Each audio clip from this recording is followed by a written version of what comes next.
Kenapa Salafi tidak ikut ajaran Imam Ghazali dan Syekh Abdul Qadir Jailani? Antum udah pelajari belum? Siapa Imam Ghazali dan siapa Syekh Abdul Qadir Jailani? Syekh Abdul Qadir Jailani itu di atas madhab Imam Ahmad bin Hanbal. Beliau madhabnya Hambali. Hambaliyul madhab. Dalam masalah akidah, beliau ditanya, sebagaimana disebutkan oleh Imam Adz-Dzahabi dalam kitab Syiar Alamin Nubala, ketika menerjemahkan biografi Syekh Abdul Qadir Al-Jilani, yang benar Al-Jilani, bukan Al-Jaye, yang benar Al-Jilani, dari negeri Jilan. Beliau ditanya, "Fama aqidatuka ya Syekh?" Apa akidahmu hai Syekh? Faqala, maka beliau menjawab, "Aqidati aqidatus sahabah." Akidahku, aku ikut para sahabat. Kalau gitu antum ikut si para sahabat, jangan hanya sebatas Syekh Abdul Qadir Jilani. Saya punya bukunya yang ditulis oleh siapa, Imam Abdul Qadir Al-Jilani, judulnya Al-Gunyah. Dan ternyata, maaf ya, Syekh Abdul Qadir Jilani keyakinannya bertabrakan dengan kebanyakan kaum muslimin di Indonesia. Karena kaum muslimin di Indonesia banyak menisbatkan kepada akidah Asy'ariyah.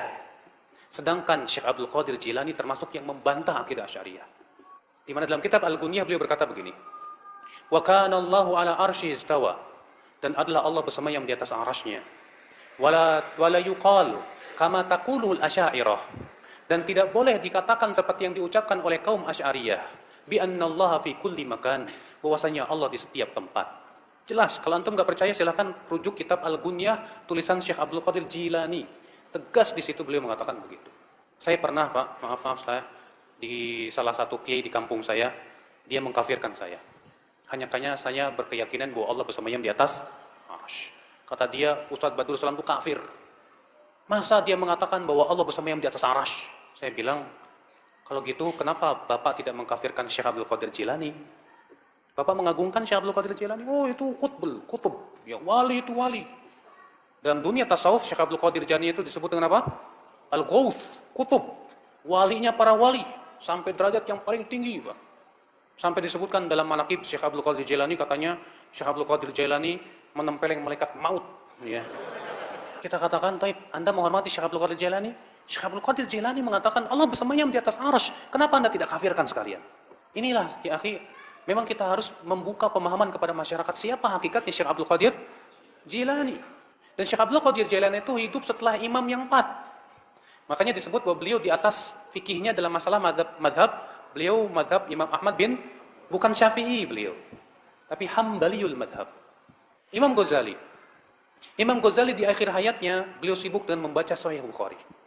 Dan ketika beliau wafat, beliau mengatakan, aku wafat di atas ini. Beliau meninggal dalam keadaan mempelajari Sahih Bukhari. Karena beliau sebelumnya, hidupnya habis dengan mempelajari ilmu filsafat. Habis hidupnya untuk membantah ilmu filsafat, sampai beliau sendiri bingung. Akhirnya beliau kembali kepada Sahih Bukhari. Beliau pelajari. Namun sayang, sebelum beliau selesai mempelajari Sahih Bukhari, beliau meninggal dunia. Bahkan Imam Ghazali sendiri mengakui bahwa pengetahuan beliau terhadap hadis lemah. Beliau berkata, "Bidha'ati fil hadis muzjah." Pengetahuan saya terhadap ilmu hadis lemah, kata beliau. Tapi kitab usul fikihnya Imam Ghazali menjadi rujukan para ulama setelahnya. Karena memang beliau cerdas sekali. Nah, sekarang Pak, Imam Ghazali manusia tidak? Imam Syekh Abdul Qadir Jilani manusia tidak? Taib, mereka manusia. Mana yang lebih berhak diikuti, Rasulullah atau mereka? Rasulullah. Siapa yang lebih agung, Imam Syafi'i atau mereka? Imam Syafi'i. Imam Syafi'i lebih agung. Imam Ahmad, Imam Malik. Bukan berarti kita ingin merecehkan mereka, tidak. Tapi saya ingin menetapkan kepada Anda bahwa mereka semua ulama. Ulama tidak lepas dari kesalahan. Kita menilai ulama itu kalau sesuai dengan Al-Quran dan hadis. Kalau tidak sesuai, ya kita tidak ikuti. Makanya kalau Anda berkata, kenapa kamu tidak mengikuti Imam Ghazali?